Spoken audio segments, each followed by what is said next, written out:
હું બોલાવું નામ ચાલ. ખુશી ખિસકોલી, કાલુ કૂતરો, મીનુ મેંદડી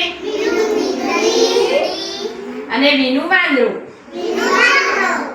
એ બધાએ નક્કી કર્યું કે આપણે મેળામાં જઈએ. ક્યાં જઈએ? અરે વાહ, બધા આનંદિત થઈ ગયા. બધાને બહુ મજા આવી. ચલો આપણે મેળામાં જઈએ, મજા આવશે. હાથ પકડી અને બધા તો ચાલવા માંડ્યા. રોડ ઉપર જઈને રોડે ઉભા રહ્યા ને. આપણે કઈ જવું હોય તો આપણે સાધન તો જોઈએ ને. બસ સ્ટેન્ડે તો જવું પડે ને. ક્યાં જવું પડે? બસ સ્ટેન્ડે. આપણા ગામમાં આપણે કરોલથી આપણે કઈ જવું હોય તો આપણે ક્યાં ઉભા રહીએ છીએ? વડે ઉભા રહીએ છીએ ને સાધન લેવા. એવી રીતે એ લોકો રસ્તા ઉપર જઈને ઉભા. એટલામાં વિનુ વાંદરો ગાડી લઈને આવ્યો. શું લઈને આવ્યો? ગાડી લઈને આવ્યો. કોણ લઈને આવ્યું? વિનુ વાંદરો ગાડી લઈને આવ્યો અને બધા ફટાફટ ગાડીમાં બેસી ગયા. મજા આવી ગાડીમાં તો. વાહ, આપણે તો બધા મેળામાં જઈશું, ત્યાં કેવું કેવું ખાઈશું ને, કેવી ખરીદી કરીશું ને, ફૂગા લઈશું ને, ચશ્મા પહેરીશું ને, બધી મજાની વાતો કરતા કરતા ગાડીમાં જવા લાગ્યા. પછી એટલામાં તો ગાડી ઊભી રહી. ખુશી ખિસકોલી બોલી, કેમ ગાડી ઊભી રહી? એટલે વિનુભાઈ કે એ તો સિગ્નલ આવ્યું છે. શું આવ્યું છે?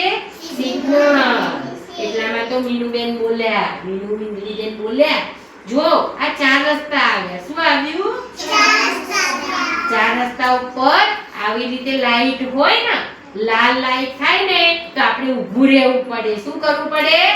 ઊભા રહેવું પડે. લાલ લાઈટમાં આપણાથી જવાય નહીં. પછી કાલુ પુત્ર બોલ્યો, જો જો જો પીળી લાઈટ થઈ ગઈ છે. હવે કેવી થઈ ગઈ છે? પીળી લાઈટ થઈ ગઈ. કાલુ પુત્ર બોલ્યો. પણ ખુશી ખિસકોલી બોલી, પીળી લાઈટ થાય એટલે આપણે જવાનું નહીં. આપણે શું જવાનું નહીં? એમ કહેતા કહેતામાં તો લીલી લાઈટ થઈ ગઈ. કેવી લાઈટ થઈ? લીલી લાઈટ થઈ ગઈ. પછી વિનુભાઈએ તો ગાડી જવા દીધી. એટલે લીલી લાઈટ થાય ત્યારે આપણે જવાનું. હા, અને લાલ લાઈટ થાય એટલે આપણે શું કરવાનું? ઊભા રહેવું પડે. ગાડી જતી હોય, ગાડી હોય, બાઈક હોય, ક્યાંય પણ આપણે જતા હોઈએ તો લાલ લાઈટ થાય એટલે આપણે શું કરવું પડે? ઊભા રહેવું પડે. પછી પેલા મીનુ મીંદડાબેન તો બોલ્યા, કેમ ઊભા રાખે? આપણે મેળામાં જવાનું મોડું થશે ને.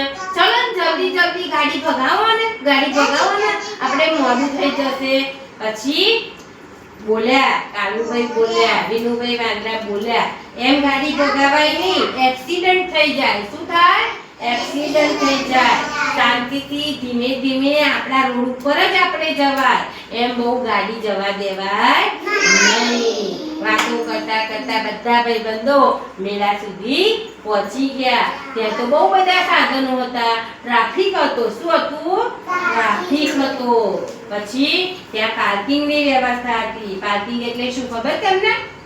પાર્કિંગ એટલે આપણે ક્યાંય આવી જગ્યાએ જઈએ, બહુ બધા સાધનો હોય, બહુ બધા લોકો આવવાના હોય તો ત્યાં વ્યવસ્થા કરી હોય સાધનો ઊભા રાખવાની.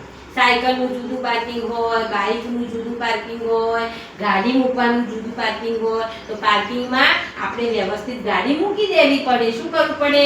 ગાડી મૂકી દેવી પડે. વિનુભાઈએ તો બધાના ત્યાં ઉતારી અને ગાડી સરસ પાર્કિંગમાં મૂકી આવ્યા વિનુભાઈ તો. અને પછી વિનુભાઈ, પછી ખુશીબેન, મીનુબેન, કાલુભાઈ આ બધા હાથ પકડી અને પછી એ લોકો તો મેળામાં ગયા. ક્યાં ગયા? મેળામાં ગયા.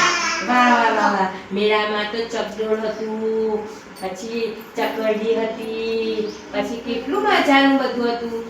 પછી મીઠાઈઓ પણ હતી ખાવાની અને રમકડા પણ હતા. કેવા જુદા જુદા રમકડા હતા. રમકડા કેવા હતા? ટ્રેન હતી, બસ હતી, રિક્ષા, એ બધા રમકડા હતા. તો બધાને જે ગમે રમકડા લીધા. પછી તેને જે ગમે એ ખાધું.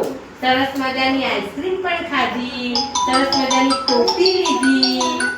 આવું બધું મેળામાંથી લીધું અને મજા કરી અને બધા પાછા ઘેર આવ્યા.